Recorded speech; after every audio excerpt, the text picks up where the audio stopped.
So Jim, you described the last year as a year with plenty of positives. What are some of the positives that you've taken away from 2022? Well, certainly going into the last fixture of the campaign, where we had to beat Italy to top the group, already having a playoff spot in your back pocket was a huge achievement from the group of players. But seeing the way that the players developed since the first time we got together when we played against Wales to the very end, and seeing that growth with players, whether that's players getting more consistent football with their first teams, or players who went on to go and develop their careers in the UK. For example, Dawson the boy started with us at Bohemians, now playing at MK Dons. Andy Lyons, although he was still at he was at Bohemians when he first came in, and went on to Shamrock Rovers, which he had an exceptional season, and then now going on to sign a contract with Blackpool in the Championship. Ross Tierney, Bohemians, onto Motherwell. So it was certainly exciting, and you could say it was a proud moment from the staff and I to see players develop and progress their own careers. Going back to mention there, the positivity towards the end of the campaign, we went to a playoffs. You described it as groundbreaking for us to get to a playoff, and it certainly was. Looking back at Israel, have you had time to reflect positively on how far we came, but also how close we came to a European Championship? Yeah, look, it was disappointing to get to the penalty shootout and going out on penalties. It was a real punch in the stomach, not only for the players but for the staff, because the work that went into the whole campaign was tremendous, and to lose in that manner was a tough one to take. But it's an experience for the players that they've got to learn from. Us as a staff, and we'll evaluate the whole sort of playoff situation, and then is there things that we need to improve ourselves that in case we ever get there again with the group. But it's you look back at it, there were two enormous games for the players to be involved in, and great experience for them, and that's what we want to do with the 21s as a staff, to bring in players and prepare them for senior football. And they were big games, they really were, and in Tala I felt we created some really good chances to go and win the game, and unfortunately we didn't. They went down to 10 men, and we couldn't capitalise on that. I thought we had a penalty decision that was turned against us, which was disappointing. But I felt we left the game in Tala, but the second leg was always going to be a challenge, playing away from home in Tel Aviv. I think it was a crowd around 25,000 at the game. We knew it was going to be a hostile environment. He also dropped 3 senior players down to the 21, so it didn't faze us.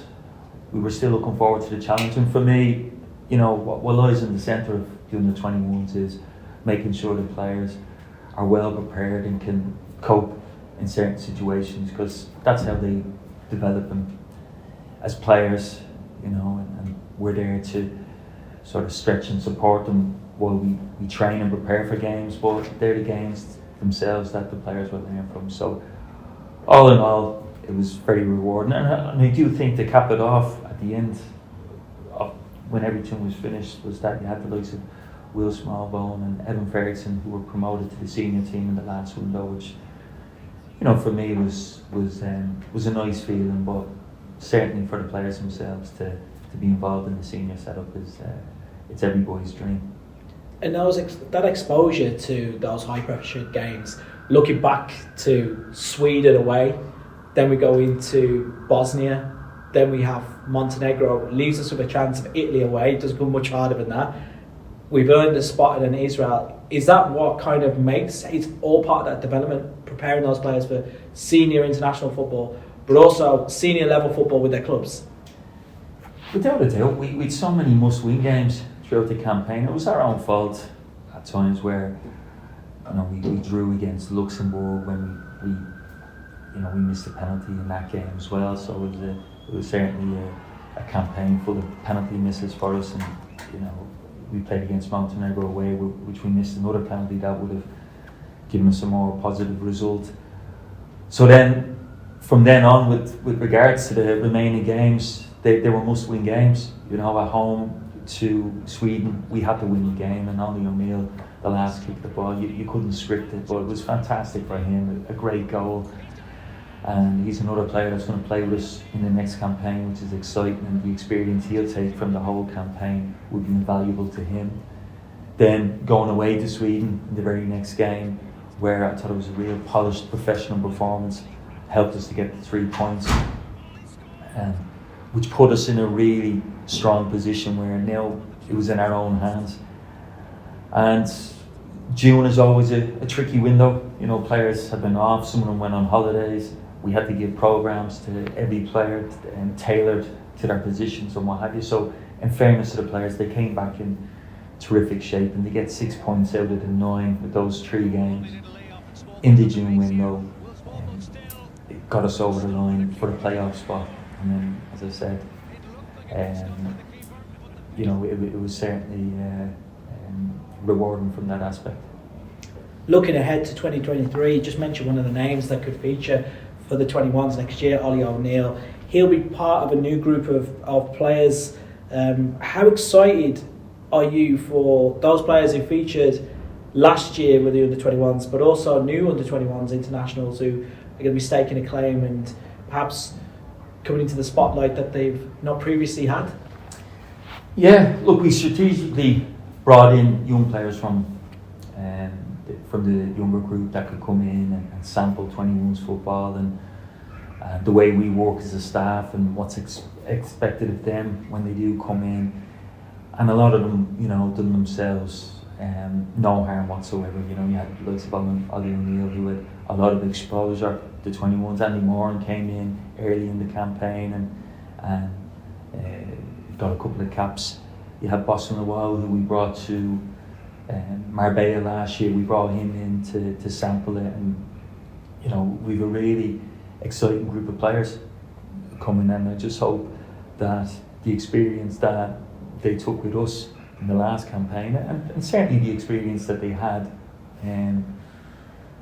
throughout their international careers, will stand them to good stead, because I think that's important, and as I've said many times before, we do rely on the clubs to help develop these players, and I think there's no better way of developing than playing first team football at your club, or preferably if you have to go away on loan.